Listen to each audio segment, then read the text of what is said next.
Bueno, pues nada, vamos a empezar. ¿Qué te parece si empiezas tú presentándote, ¿vale?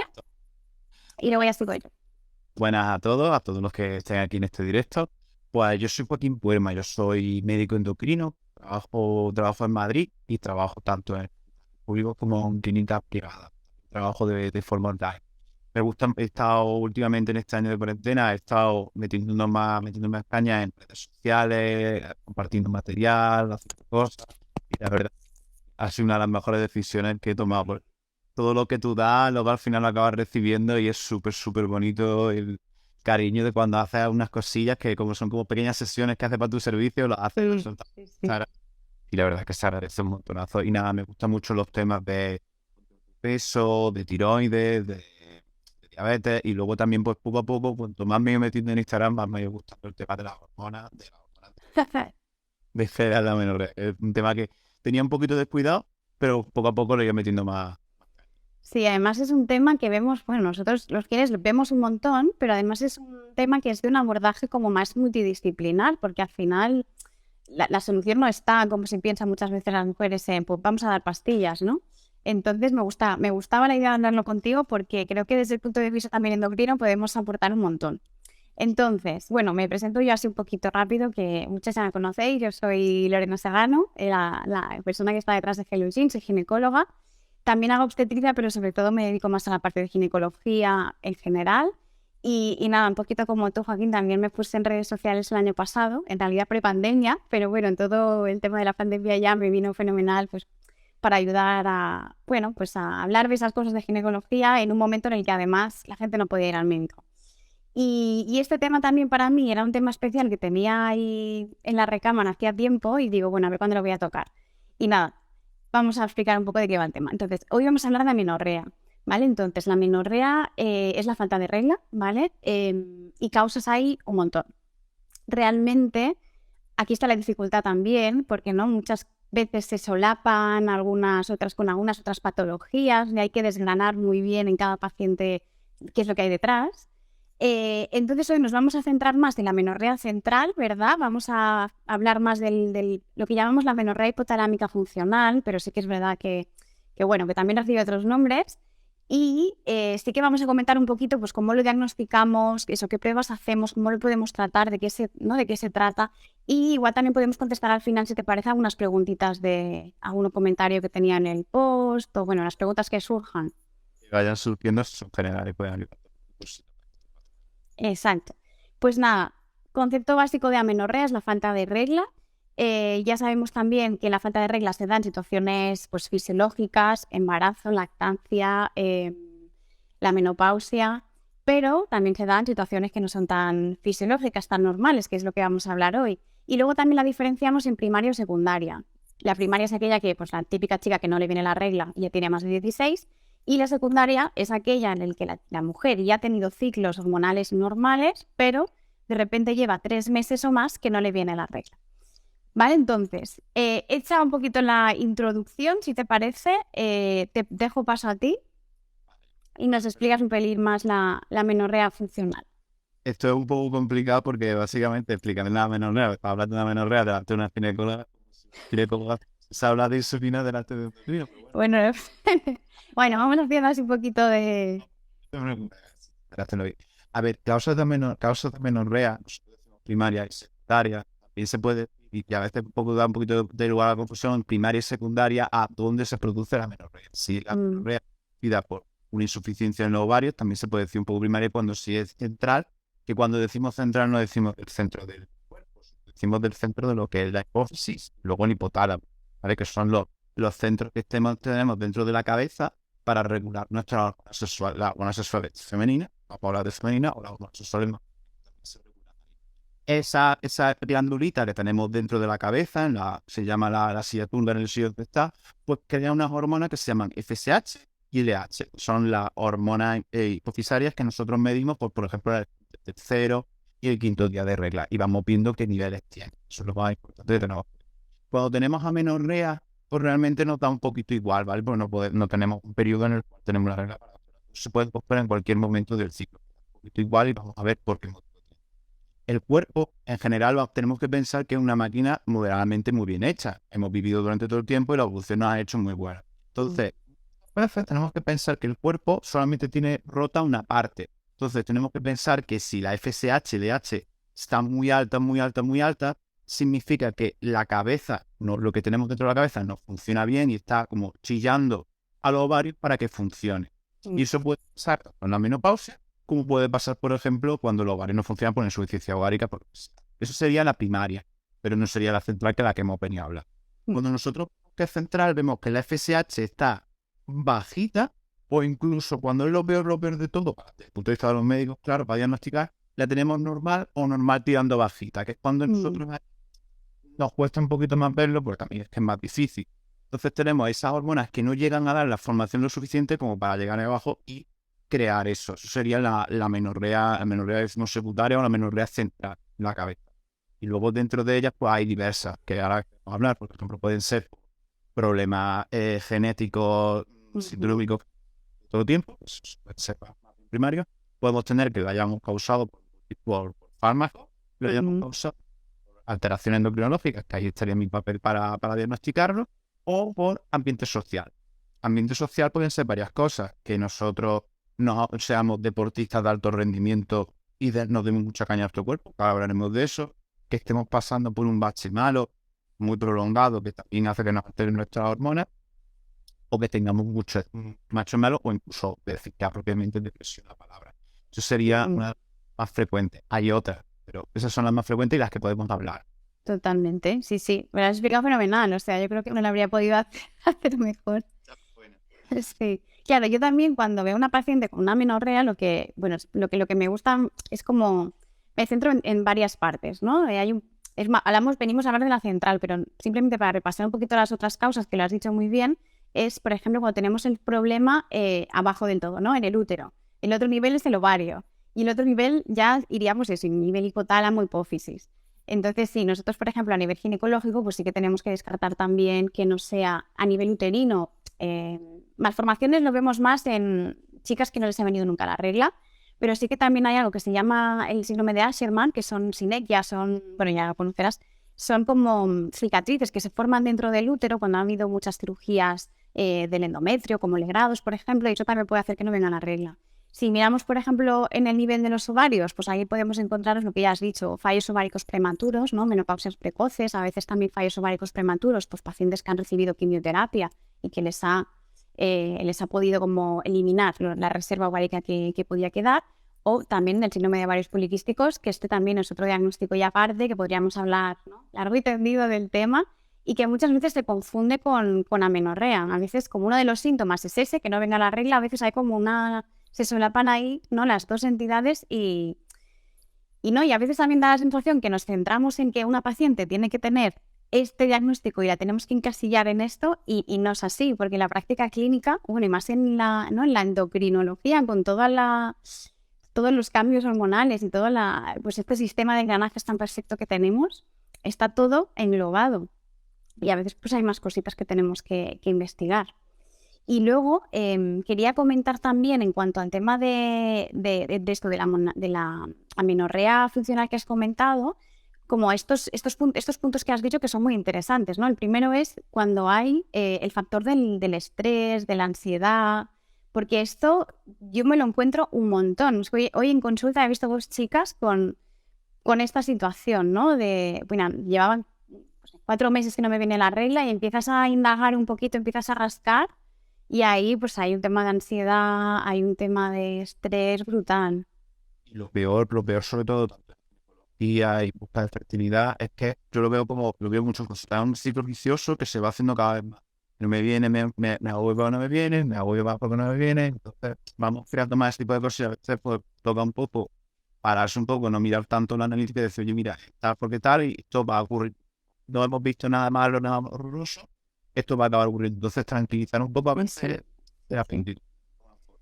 Sí, exacto, ¿no? Porque el estrés, esto le hemos hablado, bueno, le hablaba una vez en el post, el estrés altera todo. Que yo como que me imagino nuestro sistema endocrino como un reloj, con un sistema de engranajes y un reloj perfecto, que a la que alguna de esas ruedecitas o va más lenta o va más rápida o falla, ya el resto deja de funcionar.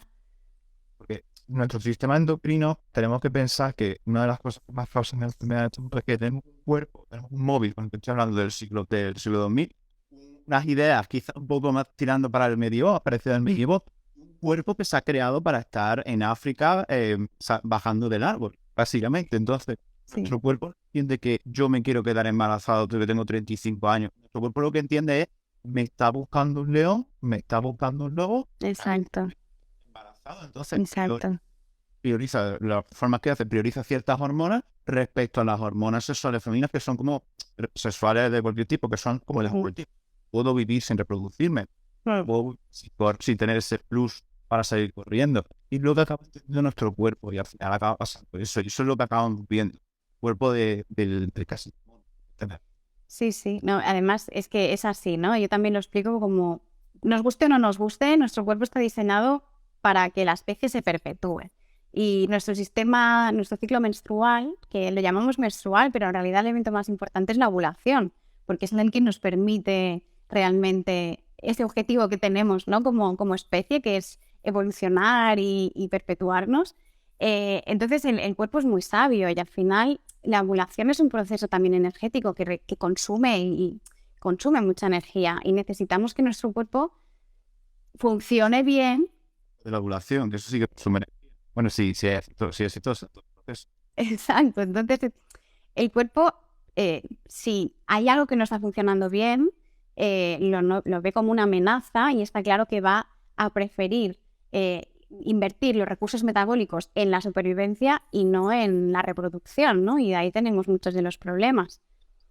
Y lo que comentabas, ¿no? También, es más que, bueno, el tema del ejercicio o el tema de... También lo vemos, por ejemplo, en pacientes con alteraciones de la conducta alimentaria o ya no tanto en pacientes con pesos extremos, que también simplemente cuando han habido cambios en esa redistribución de nuestra energía, ¿no? A nivel nutricional, también se puede ver afectado. Porque a veces te encuentras chicas que empiezas a investigar y te dicen, sí, es que he perdido no sé cuántos kilos en no sé cuánto tiempo, pero igual tienen un normopeso o igual están haciendo algún tipo de restricción calórica que tampoco, ¿no? Que desconoces.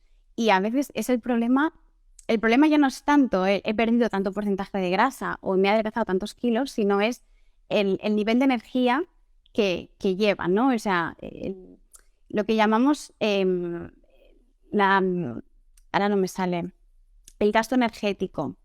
Gasto energético. Así que eso acaba poniendo por un lado y por otro. Y luego, pues, como vemos como que factores, como que van subiendo de inflamación de ciertas cosas del cuerpo que tiene poca energía en ese momento. Entonces, esa señal se utiliza por parte del cuerpo para disminuir esa hormona. Pues, Exacto. Y bueno, luego también hay otras causas que igual son un poquito más raras, ¿no? Porque la amenorrea central esta que hemos hablado, pues por una redistribución energética negativa o por un tema, como hemos visto, de estrés, es lo más frecuente. Pero bueno, simplemente para comentar, también a veces encontramos alteraciones como orgánicas, ¿no? O sea, estos problemas son por el funcionamiento de esas hormonas que están en el cerebro, pero luego también tenemos que hay algo que está directamente alterando la hipófisis y el hipotálamo, pues, ¿no? Quistes, tumores. efectivamente. Aquí hay una cosa muy importante, y simplemente por de manejo práctico de medicina, y también creo que le puede venir bastante bien a la gente que está escuchando, es que para pedir una resonancia primero es una buena idea tener toda la analítica bien puesta, porque pedir una resonancia te puede producir un poco de problema, porque muchas veces cuando pides una resonancia y ves algo que no tienes del todo claro, condenas a la persona a tener revisiones con resonancia cada X tiempo y eso, entre que yo no he hecho una resonancia, pero entre que entras en el tubo, que haces Sí, la prueba y un montón de gente, ay, que tengo claustrofobia, ay, que lo paso muy mal, y que media hora de tu vida que pierdes en de puerta de luces. Entonces, sí. no temáis, o sea, no pensáis que el médico no quiere pedir, o el médico, el endocrino, o el ginecólogo no quiere pedir la resonancia, sino más bien os está haciendo el favor de no pedir una resonancia, porque es muy fácil pedir la resonancia, muy fácil, Exacto. pero hay que pensar un poco, dar un poco de vuelta antes de pedir algo, porque suelen salir muchas cosas y desde que esas cosas no suelen Lo ser. tienen, Es que claro. yo me lo gusta Sí, sí. pensarlo porque es que condenas a una persona a años y años de resonancia y a lo mejor puede no darle ningún beneficio. Lo que Mm, sí que ahí, pues se ve que en la hipófisis, que centro de la cabeza, dentro de lo que es el círculo ese que lleva el circuito límbico, que lleva tanto la memoria como las emociones, pues se puede ver que la hipófisis esté sangrando. Por ejemplo, que eso es muy típico de algunos casos llamativos, por decirlo de alguna forma, de, por ejemplo, partos muy sangrantes. Se puede exija que sangre tanto de abajo como de arriba se crea un pequeño sangrado, y eso hace, por ejemplo, una mujer que ha tenido un hijo, pues de repente a los meses o algo así, cuando termina la lactancia, que ya debería de empezar a tener la regla, sigue sin tener la regla y luego le pueden pasar otras cosas más. Por ejemplo, un caso llamativo, es un parto con mucho sangrado, muy aparatoso. Sí, sí. Sí. Luego también se pueden ver algunas enfermedades infiltrativas, pero esos son casos muy Son casos raros. Claro, lo más común y lo más frecuente siempre hay que pensarlo, ¿no? Siempre hay que pensar lo más común y lo más frecuente. Y lo más común y lo más frecuente, vivimos en un mundo muy estresado, vivimos en un mundo que nos apretamos mucho las tuercas a veces Exacto. por mala organización, y eso al final acaba repercutiendo en nuestra esfera, por decirlo de alguna forma, esfera sexual. Puede ser, pero que sea. Sí, bueno, ya nos hemos entendido. Sí, exacto. De hecho, además lo que dices tú de la prueba de la resonancia es muy interesante, porque parece que no, que empezamos la casa por el tejado. Y precisamente en la menorrea, y ahora vamos a hablar del diagnóstico, creo que es importante que destaquemos que en la menorrea lo más importante es hacer una buena historia clínica. Y ahí es normalmente donde los médicos tenemos pues más manejo, ¿no? Tenemos que desgranar, tenemos que ir a ver qué hay ahora y qué ha habido antes, intentar sacar toda la información posible, porque es que al final eso nos va a dar, pues esa información nos va a ayudar muchísimo al manejo, ¿no? Entonces, la historia clínica, por ejemplo, a nivel desde la historia familiar, si han habido malformaciones congénitas, sí, cómo ha sido también incluso la madre o en las hermanas, pues las reglas, las primeras reglas, el desarrollo puberal, si hay antecedentes de enfermedades autoinmunes en la familia, si por ejemplo la madre recibió algún tipo de tratamiento durante el embarazo, ¿no? Pensando pues que hubiera algún problema pues a nivel del desarrollo. Luego también vamos a preguntarnos a la paciente, obviamente, si tienes enfermedades, si has tenido operaciones, ¿no? Vamos a ver los fármacos. Y aquí también podríamos hablar un montón. Esta es una causa muy frecuente también de amenorreas, ¿no? Hay un determinado grupo de medicamentos que también nos afectan. Fármacos psiquiátricos. Eso hay, por ejemplo, alteraciones endocrinológicas, por ejemplo, exceso de ciertas hormonas que nos puede producir eso, y también patología endocrinológica que nos puede producir eso. Y algunos anticonceptivos también tomados de cierta forma reducen la capacidad del endometrio para crear, y entonces te queda menos reactivo. Bueno, eso más o menos como que te lo esperas un poco. Sí. El tratamiento te lo acaba diciendo, pero sí, algunos fármacos sí que te quitan efectos. Exacto. Luego también, pues obviamente la historia ginecológica pues nos interesa un montón, los partos, los embarazos, también saber, por ejemplo, cuándo vino la primera regla, cómo vino las primeras reglas, cómo se han producido pues en el último año, si ha habido algún patrón característico de cambio en los ciclos menstruales, si había pasado antes, si han tomado antes anticonceptivos. También el desarrollo puberal en su momento también nos da información, si fue una pubertad más tardía, si no. ¿Qué más cosas podemos? Obviamente, enfermedades crónicas, no lo he dicho, pero diabetes, problemas de la tiroides, enfermedades inflamatorias, hepatopatías, ¿no? Todo eso también nos puede influir. Haber tenido tuberculosis, aunque ya en países occidentales no lo vemos tanto. Y luego otra cosa también que es muy típico, también bastante raro, golpe en la cabeza muy fuerte. Eso también hay veces, golpe en la cabeza muy fuerte, hay veces que pueden también afectar a golpe en la cabeza. Sí. Eso ya sería en el grupo ese ya de extras, porque al final el diagnóstico de amenorrea, sobre todo la central, va a ser de exclusión. Entonces, vamos a ir descartando causas orgánicas, vamos a ir descartando lo más frecuente, y al final, cuando no nos queda nada, por decirlo así, pues vamos a dar con el diagnóstico. Y luego también creo que es importante destacar que en la historia clínica tenemos que ver cuáles son los hábitos de vida de la paciente, ¿no? Tenemos que, pues que nos explique el nivel de estrés que tiene, incluso de autoexigencia, ¿no? También, por ejemplo, hoy he visto una chica que explicaba que llevaba 4 meses sin regla, y empiezas a preguntar y no, empezó todo, ya tenía problemas el año pasado, ya empezó todo con la selectividad. Entonces, bueno, vale. Y luego ya me vino la regla, pero bueno, ahora tal. Y ahora no, ahora estoy estudiando. Está en ingeniería, no sé qué, súper heavy. No, y además es que doy clase a los niños, a 5 niños diferentes. Y estoy haciendo competición de karate. Y digo, pero a ver... Tiene todo. Y digo, y seguro que también estudias idiomas y tocas algún instrumento también. Pues claro, entonces, y luego hablas con ella sobre su alimentación, los hábitos nutricionales que tiene y ves que sus requerimientos energéticos están muy por debajo de su exigencia física y emocional. Entonces, eso es muy importante también, ¿no? Ya no solo el peso, la talla, el IMC, sino también ver un poquito más allá el ritmo de vida que tienen. Obviamente, no hemos hablado, pero signos de hiperandrogenismo, acné, hirsutismo, también, ¿no? Pensando igual por algún problema de adrenal, que también hay hiperplasia suprarrenal congénita. Final de la cabeza sí que se llama, pero sí que la testosterona y los andrógenos también pueden provocar eso. Exacto. Y ya, nada, acabo yo lo mío. Lo que nosotros también miramos mucho, obviamente, la ecografía ginecológica. Siempre intentamos que sea transvaginal, pero también la podemos hacer abdominal para asegurarnos que no haya ninguna malformación congénita que se nos pase, para asegurarnos que no hayan quistes en los ovarios. Antes nos ayuda también pues para ver si hay, ¿no?, lo que llamamos los ovarios aspecto poliquístico, que no significa que por sí solos tengan que ser síndrome de ovarios poliquísticos, pero bueno, es una característica a observar. Exacto, y nosotros poco más. Entonces, una vez hemos hecho todo esto, me gustaría que explicaras tú un poco a nivel de analíticas hormonales, que esto también es algo que se pregunta mucho. ¿Qué crees o qué es lo que deberíamos pedir en una amenorrea para descartar y ver? Para descartar enfermedades neurológicas, lo primero es la proteína, la FSH, la LH, FSH que se encarga principalmente de la menstruación y la LH que se encarga de la ovulación. FSH, pedimos LH y luego pedimos pedirlo entre el tercer y quinto día de la anterior. Exacto. Pedir en la TSH, ¿vale? La TSH es la que te va a marcar si tienes o no tienes hipotiroidismo, incluso también el hipertiroidismo puede causar.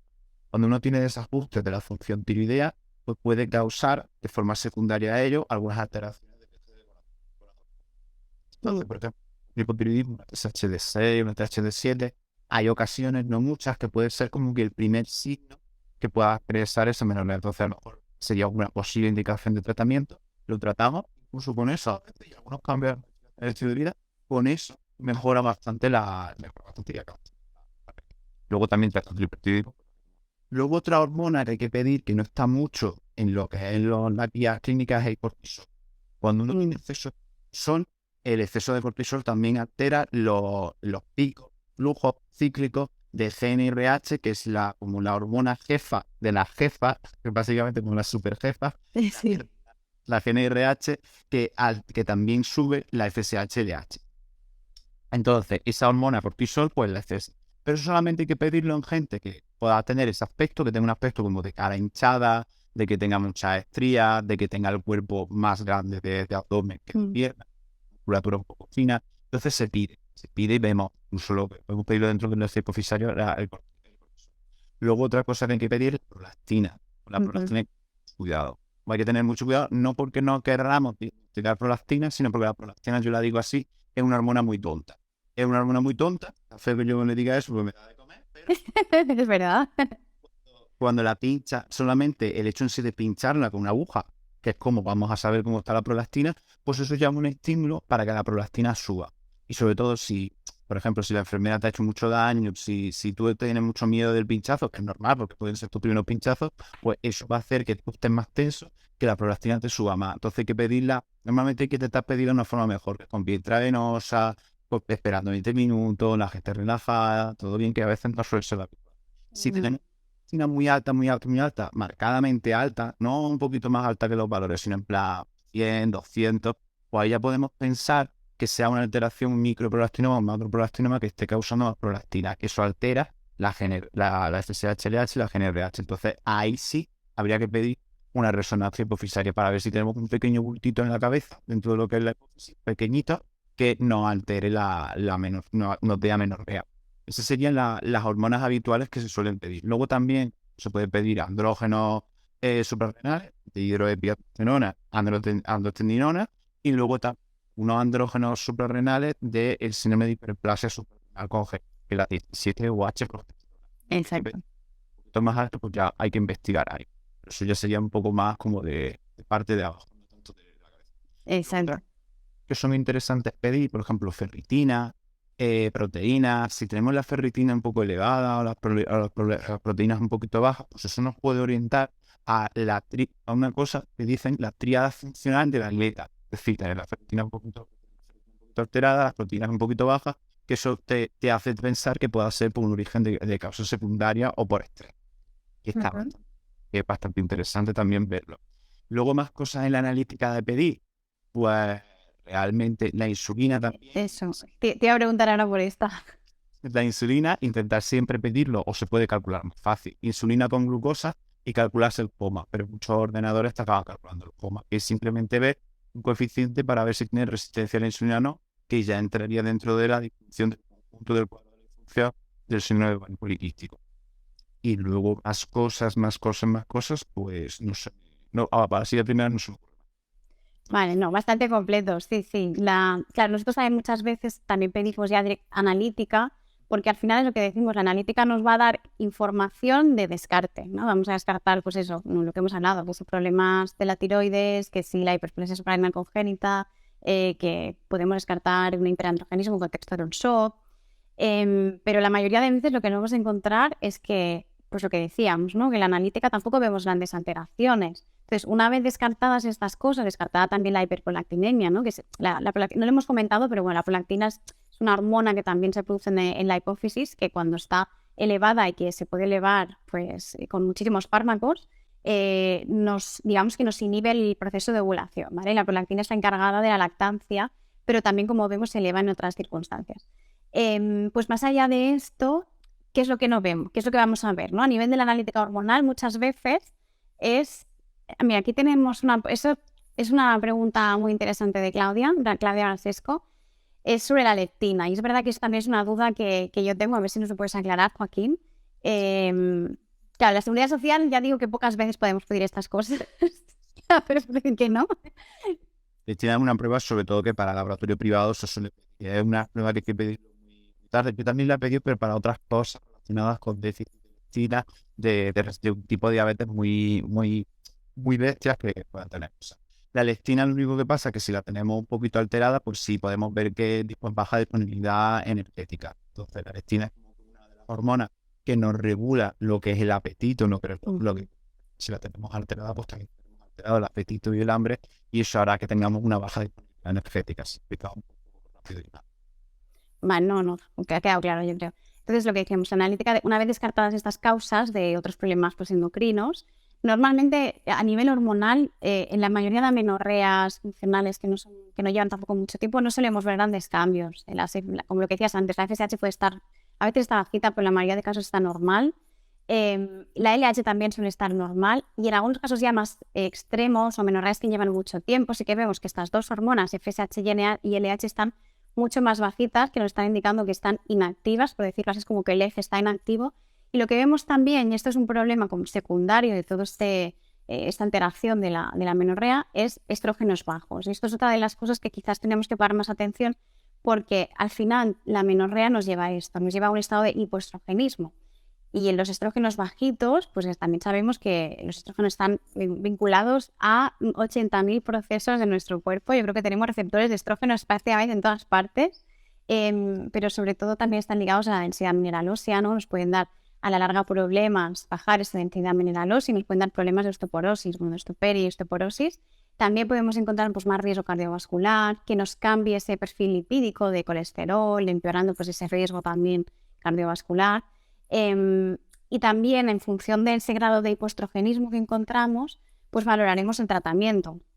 Y aquí vamos también, si vemos que es una mujer con unas amenorreas, bueno, como transitorias, que igual está 4 meses sin regla, luego tiene una regla o lleva una temporada de 6 meses, pero o menos, pues igual no hace falta que demos nada. De hecho, normalmente, y esto es lo que también quería comentar y que quedara como una idea clara, no nos gusta de entrada dar anticonceptivos, porque al final el anticonceptivo es añadir un inhibidor más a este eje que ya está inhibido. El cuerpo está en ese estado de, ¿no? Como de baja reserva, funcionando ahí a lo mínimo, por decirlo así, y si añadimos el anticonceptivo todavía bloqueamos más y muchas veces no solucionamos el problema. Entonces, muchos pacientes tienen miedo y dudas de, ostras, no tengo la regla, me van a dar anticonceptivos y ya solucionamos el problema. no te van a solucionar ningún problema. El problema de base probablemente es otro. Entonces, solamente aquellos casos que llevemos una menorrea de mucho tiempo, pensando más en un perfil de paciente con esos niveles de estrógenos muy bajitos, que ya sí que veamos que puede tener complicaciones a largo plazo, ahí podemos valorar hormonas o como anticonceptivos o incluso como terapia hormonal sustitutiva, que muchas veces preferimos dar ese tipo de tratamiento porque simula más el ciclo natural. Si no, optamos por tratamiento no hormonal y aquí viene, ¿no? Pues un poco modificación de cambios de vida y aquí pues nos puedes ilustrar un poquito más. Sí. A ver, normalmente cuando una cosa es cuando pones el anticonceptivo, pues quieras o no, vemos como que se inhibe todavía más esa FSH-LH. Una vez estaba viendo en consulta y de repente me fui, tipo una dimo tan peste. Eso cuando empecé a hablar con ella, sí, es que me estoy tomando las anticonceptivas de Genial. analítica, pues algo para poco, las cosas como son y sí, lo he vivido bastante. Respecto a los cambios, o sea, cuando uno tiene esa menorrea funcional, por decirlo de alguna forma, no es que a veces no es que tenga baja energía, a veces no es que tenga bajo estrés, sino que a veces lo que se puede convertir en el cuerpo de la mujer, por decirlo de alguna forma, convierte con mucho ejercicio, muchas cosas, hace una inversión entre la masa grasa y la masa magra, ¿vale? Cuando tanto la grasa como el músculo, cada vez más los endocrinos lo estamos convirtiendo en un órgano endocrino más, porque fabrica su hormona. El caso de la grasa, aunque sea poco estéticamente, sea poco buena, pero realmente también ayuda a la conversión periférica de estradiol y de estrógeno, pues a veces en exceso, pues, pudiendo subir a andrógeno, pero realmente nos viene bastante bien. Entonces, tenemos que pensar que el porcentaje graso, por ejemplo, que puede ser un hombre, 12, 15, para una mujer es mayor. Para una mujer puede ser 5, incluso 30, no sería tampoco del todo malo.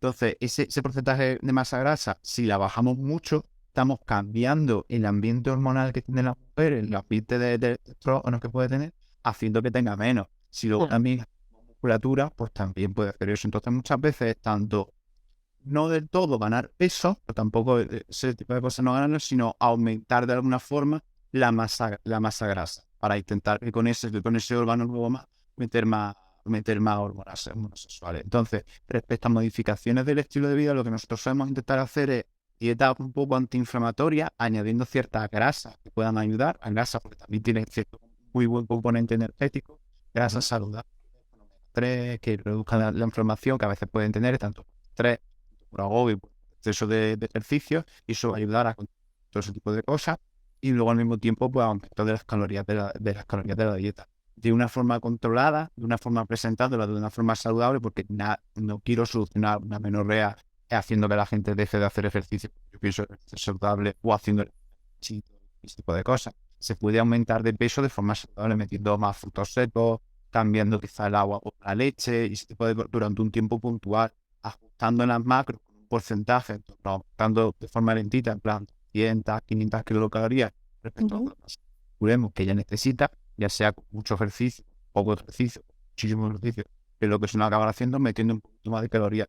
Y luego también, respecto al ejercicio, intentar o reducirlo un poco, o moderarlo, o hablarlo para reducir un poco también el nivel de autoexigencia, tanto en la vida general como en el ejercicio. Y Exacto. psicología, como de terapia, por decirlo de alguna forma, para que esa rebaje su autoexigencia, que normalmente suele ser ese círculo vicioso de aumento de la ansiedad, que tiene una ansiedad, va peor, y va aumentando. Entonces eso también es importante cambiarlo, y eso al fin y al cabo también va disminuyendo. Totalmente. Bueno, lo has explicado fenomenal. Es que además es eso, ¿no? Yo el primer escalón que pienso que, por ejemplo, en esta paciente que comentaba antes del ejemplo, que es una paciente que he visto hoy, ¿no? Lo primero que le he dicho es, lo primero, aconsejo que busques ayuda a nivel de un psicólogo para que te pueda, pues quizás ayudar ¿no? a esta autogestión un poco emocional, ¿no? También por lo que dices, al final es un perfil de paciente como más exigente en todo, ¿no? Y el cuerpo a veces lo tira tanto como queremos. Y luego, por otro lado, a nivel nutricional es súper importante. O sea, que vaya un experto en nutrición que les aconseje, porque la gente al final, bueno, ¿no? Intenta, quizás muchos pacientes lo que veo es que hacen sus propias restricciones calóricas, ¿no? Compensaciones extrañas, jugando con unos porcentajes que no sé de dónde los sacan. Y luego rascar, aunque quiero decir que todo el mundo lo tenga, pero sí que hay que rascar a veces y hacer ciertas preguntas por si hay algún trastorno de la conducta alimentaria. Sí. Cuando el típico perfil ese de personas muy exigentes, personas que sacan notazas en el instituto, notazas en la universidad, que son de colegios muy agobiantes, muy exigentes o de alto nivel, quizás de alto nivel, pues realmente hay que intentar rascar para ver si hay un trastorno de la conducta alimentaria.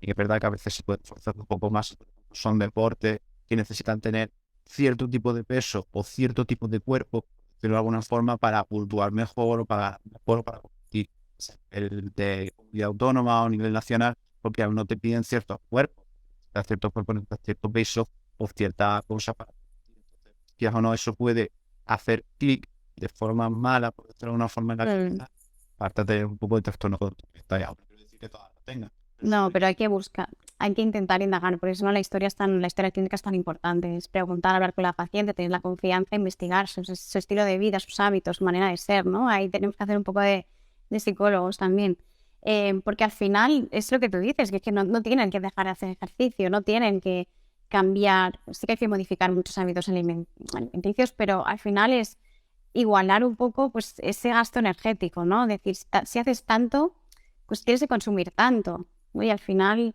eso es importante que quede también súper claro. Y ya, pues cuando contesto con estas pequeñas modificaciones, la verdad es que casi siempre hay una mejoría bastante buena. Y luego no tener tampoco prisa, porque esto es un proceso lento, ¿no? También hay que informar, que toma su tiempo todo en volver a la normalidad. Suelo decir mucho, porque eso suele agobiar mucho a la paciente que viene a mi consulta. La paciente que viene con 4 meses o 5 meses sin tener regla, y yo, preocupe, que es normal que durante un tiempo, bueno, normal, o sea, no es tan mal tener las reglas, pero no pasa nada, no va a pasar nada al útero, ni te va a pasar nada, ni te va a quedar ni nada. Si a lo mejor ya sin tener la regla, un año y medio, pues ahí ya podemos empezar a pensar que tenemos que darnos prisa. Pero ahora mismo, que llevamos 4 o 5 meses, pues suele ser lo habitual, Lo más habitual. pues realmente vamos a todavía darnos un tiempo que todavía no va a pasar nada malo, ni tienes más riesgo de endometriosis, ni tienes más riesgo de cáncer, ni tienes más riesgo de nada. Entonces, Axi, vamos a intentar solucionarlo. Vamos a ponernos a ellos, pero no tampoco vamos a apoyar. Exacto, sí, sí. Pues yo no sé si hay alguna preguntita por aquí que podamos así responder. Bueno, ¿hay alguna pregunta que nos... Creo que bueno, a ver, no voy a decir que es muy sencillo, porque ciertas personas que tienen bajo peso les cuesta. Pues aumento de peso de forma saludable, que son ciertas pautas que nosotros decimos de forma fina, fortificación de la dieta. Intentar meter más calorías de forma indirecta. Hay gente que, por decirlo de alguna forma, un símil que yo utilizo un poco infantil, tiene el estómago pequeñito, ¿vale? Pues dentro de ese estómago tiene que meter cosas que sean densas. ¿Qué es más denso energéticamente? ¿El agua, que no tiene nada, o el aceite y la leche? Pues a lo mejor intentar, o sea, lo más saludable, lo que yo suelo recomendar en el 90% de los casos, cambiar el agua por leche o por zumo, intentar meter un poquito más de grasa, intentar echarle a la sopa o a las cremas, intentar hacerle aceite o picar carne dentro de eso, o priorizar ciertos platos más proteicos, o priorizar ciertos platos un poco más grasos. Con eso intentar ganar poco a poco más masa grasa, que te ayude a regular tu cuerpo un poco más. Que pensar que las hormonas sexuales femeninas son cosas derivadas del colesterol derivado. Exacto. De pincharse a eso, pero pensar que algo necesita, que algo de eso, tiene que derivarlo de eso. Luego por aquí también preguntan que si con amenorrea es imposible un embarazo. Pues sí, sin amenorrea, o sea, si no tenemos la regla no te puedes embarazar, porque al final la regla es la consecuencia de la ovulación, ¿vale? La ovulación lo que va a hacer es, bueno, libera el óvulo. Si el óvulo no se fecunda, el endometrio, que es el nido que prepara el cuerpo por si hay un embarazo, pues el cuerpo se va a deshacer de él y es cuando sale la regla. Entonces es como consecuencia de haber habido una ovulación. Si nosotros ovulamos, obviamente no vamos a podernos quedar embarazadas porque necesitamos el óvulo para ello. Luego también preguntan que si en una amenorrea de 5 años, pero con reglas intermedias cada X meses, es igual de peligroso que si fuera continuo. Claro, bueno, hay que mirar cada caso particular porque nunca sabemos exactamente qué hay ahí detrás, pero no podemos hablar de una amenorrea de 5 años si hemos tenido periodos de reglas que tenemos que entender que son reglas y que no son sangrados por deprivación ni ningún otro tipo de sangrado entre medias, ¿no? Entonces igual son periodos de amenorrea más cortos que quizás pues están vinculados a un otro problema pues, endocrino o no. Y muchas veces lo que solía hacer, me hago así el gesto del licógrafo, hace otro, yo mi gesto de Ese, más bueno, ese es diferente, pero es abdominal. gesto de licógrafo. Vosotros lo que veis, vosotros lo que he entendido, vosotros veis la cantidad de endometrio que hay, y si hay cantidad de endometrio, pues quieras o no, no hay tanto riesgo, y si hay un endometrio más grande, pues incluso os planteáis ciertos tratamientos que a mí me llama mucho la atención, porque una cosa que no controlo me llama mucho la atención. Sí, es eso, básicamente. Igual que la FSH nos da información, ¿no?, del grado de actividad que tenemos en el cerebro, el endometrio nos da información del nivel de estrógenos, progesterona que producimos. Al final, el endometrio, el recubrimiento interno del útero, que es lo que he dicho, es ese nido, ¿no?, que se produce cada mes para poder fecundar el óvulo y que si no se fecunda, se elimina, se construye a través de tejido y glándulas por el efecto de los estrógenos y la progesterona. Entonces yo siempre, a mí me gusta imaginármelo, yo lo explico como si los estrógenos fueran pues los tochos de los ladrillos de un bloque, y luego la progesterona actúa como mortero. Entonces necesitamos los dos para que ese muro esté bien, aguante. Cuando tenemos muchos ciclos anovulatorios, tenemos estrógenos y vamos haciendo que ese endometrio crezca a base de esos ladrillos que he comentado, pero no se produce la progesterona porque no hemos ovulado. Entonces, al no haber la progesterona, no está ese mortero y ese estrógeno crea ese muro desequilibrado que es el causante muchas veces de esas reglas abundantes que tenemos después de estar no sé cuántos meses sin regla. Entonces, cuando vemos un endometrio muy grueso, vemos que sí que hay una actividad estrogénica. En cambio, si que esto nos orienta más pues, a un SOP o a algún tipo de amenorrea más anovulatoria, en otro caso, otro tipo de causas, pero si vemos que el endometrio está finito, normalmente estos son esas amenorreas hipotalámicas, hipofisarias que hemos visto, en los que directamente el cerebro no está enviando órdenes a los ovarios y los ovarios no están haciendo hormonas sexuales. No sé si me he explicado. Lo has explicado súper bien, y lo del mortero me ha gustado mucho. Yo me imaginaba como cimientos, ¿no? Sí, bueno, eso, el cimiento, sí. No, a mí las metáforas, el hecho en sí de que, bueno, yo estoy hablando de la medicina en general, el hecho en sí de que utilice metáforas que sean súper sencillas, que la entienda todo el mundo, que la entienda nuestra abuela, por decirlo de alguna forma, pues yo creo que nos hace mejor médico, ¿no? Que intentar en la interleuquina 6 o la interleuquina 8, no sé. No, a veces nos sentíamos de nosotros, ¿sí, no? Y ese tipo de, o las cartas en vez de genética, ese tipo de cosas a mí es una cosa que me gusta mucho para hablar y para hacer difusión de eso. Sí, y dibujar, yo también reconozco que soy mucho de dibujar. Había un estudio que decía que cuanto mejor dibujaba, mejor médico era. O mejor... Bueno, hombre, por lo menos mejor lo explicas, ¿no? Porque yo a veces dejo algunas cosas sobre la mesa, en plan, veo unas H de tiroides y hago así ciertas cosas y digo, este dibujo de un loco.